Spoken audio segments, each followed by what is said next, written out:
In the early 600s, Rome did not merely lose battles. It lost cities, armies, holy relics, and almost its future. From the dust of Syria to the gates of Constantinople, Persia's armies advanced like a machine built for empire. For one terrifying moment, it looked as if Rome's oldest enemy would finally erase it from history. But Persia's greatest victory would become its fatal mistake. For centuries, the map of the known world was defined by the friction between two colossal powers, the Roman Empire and the Sasanian Persian Empire. They were locked in a struggle that stretched across the vastness of Mesopotamia and Syria, two giants too powerful to destroy each other entirely, yet perpetually poised for annihilation. Rome looked east, toward the wealth of Egypt and the spiritual heart of the Levant.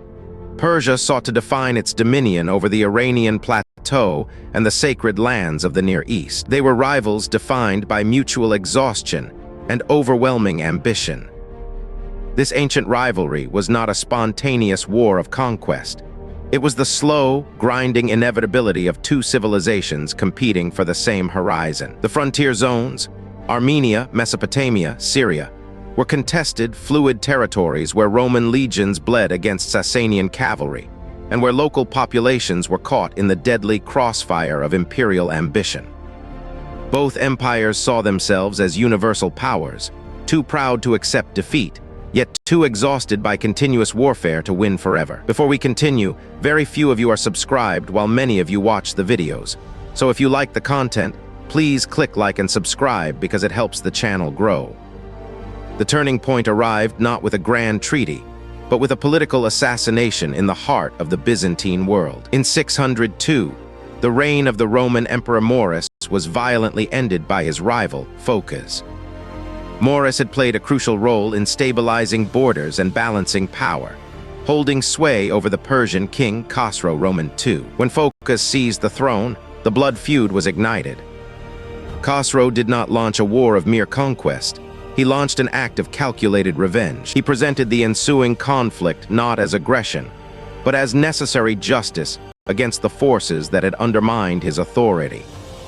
Behind the language of retribution lay something far greater, the opportunity to shatter Rome while it was fractured and unstable. Persia saw the moment when the Byzantine state was politically paralyzed by internal strife, and they exploited that vulnerability with chilling precision. They aimed at the very foundation of the Roman world. When the Sasanian machine was unleashed, it proved to be far more than a nomadic horde raiding from the east. It was an imperial engine, disciplined, organized, and terrifyingly effective. The strength of the Persian advance lay in a sophisticated logistics network. They utilized heavy, armored cavalry, renowned for their endurance across arid landscapes, supported by unparalleled siege engineers who could turn mountains into breaches and construct ramparts against any fortification. Their administration ensured that supply lines moved with military precision, supported by local allies and defectors who understood the terrain intimately. This was coordinated imperial warfare, moving through Mesopotamia with calculated patience. The consequence of this relentless advance was catastrophic for the Eastern Roman world. The Persian onslaught was surgical in its devastation. First, Syria fell. Damascus, a vital administrative center, surrendered, and Jerusalem, an ancient holy city, was captured in 614. Then came the strategic blow to Rome's economic lifeline. Egypt, the inexhaustible source of grain that fed the Roman armies and sustained Constantinople, fell under Persian control. The flow of grain ceased. The Byzantine economy seized up. Morale dissolved into panic. As the tide turned against the Romans, the focus shifted violently eastward. In 610, Heraclius, seizing power from his own unpopular Emperor Phocas, inherited an empire on the brink of collapse. The Sasanian armies dominated the eastern frontiers, and threats materialized from the north, the Avars and Slavs pressing in from the steppes. Constantinople was no longer a beacon of stability.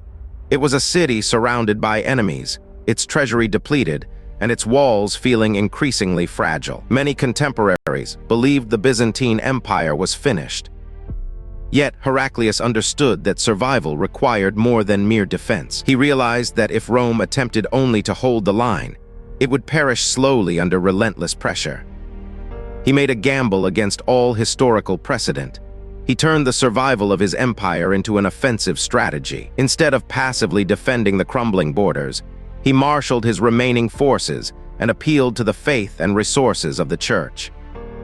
Heraclius pursued a radical counter-strategy, turning the focus away from the defensive line and toward Persia's own heartland. He launched daring campaigns through Armenia and the rugged Caucasus, using surprise attacks against Persian supply lines and exploiting the chaos caused by their ongoing internal conflicts.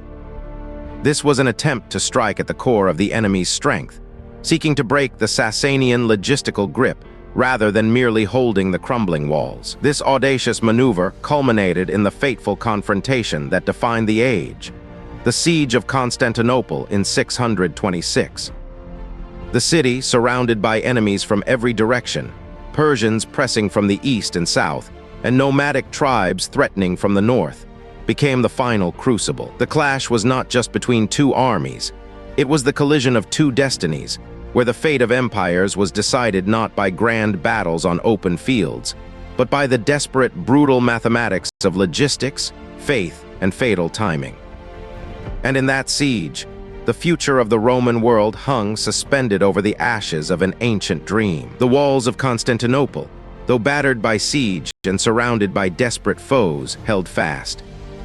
It was a testament not just to stone and mortar, but to the sheer endurance of an idea, the persistence of Roman civilization against overwhelming odds. The eventual breach marked not merely a military defeat for the Persians, but a profound psychological shift in the geopolitical landscape of the ancient world. The focus shifted from defending physical borders to understanding the nature of imperial power itself, how it could be sustained when faced with existential collapse. This event crystallized the vulnerability inherent in vast, complex empires and illuminated the crucial role that intangible factors, faith, diplomacy, and internal cohesion, played in determining historical outcomes. The resulting instability paved the way for new configurations of power, setting the stage for the subsequent centuries where the legacy of Rome would be contested and ultimately reborn. The shadow cast by Constantinople's fall stretched far beyond the Aegean, influencing the trajectory of Christian Europe and Eastern imperial thought for centuries to come. The vacuum left behind became a crucible where old structures dissolved and new ones were forged in the fires of necessity. In the ensuing decades, the Byzantine successor states focused intensely on preserving the unique blend of Roman law, Orthodox faith, and sophisticated administration that had defined their existence. While the Western Roman world grappled with internal strife and barbarian incursions, the East navigated a complex geopolitical landscape, engaging in intricate diplomacy and strategic maneuvering against lingering Persian threats and the encroaching powers of the nomadic steppe. The great empires of the age were not erased by a single stroke, but by a slow process of assimilation, adaptation, and reinvention.